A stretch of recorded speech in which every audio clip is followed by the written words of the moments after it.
আসসালামু আলাইকুম।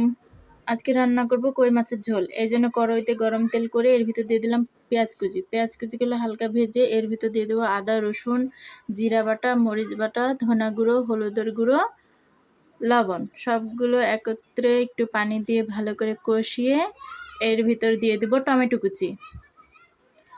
টমেটো কুচি দিয়ে একটু নেড়ে চেড়ে ঢেকে দেবো। সিদ্ধ হওয়া পর্যন্ত অপেক্ষা করব।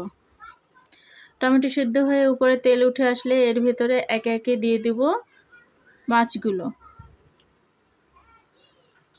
মাছগুলো দিয়ে একটু নেড়েচেড়ে ভালো করে কষিয়ে এর ভেতর দিয়ে দেব পানি।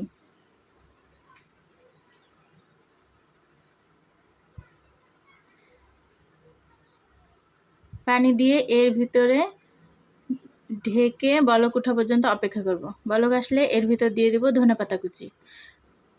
এভাবেই হয়ে যাবে আমাদের কই মাছের ঝোল।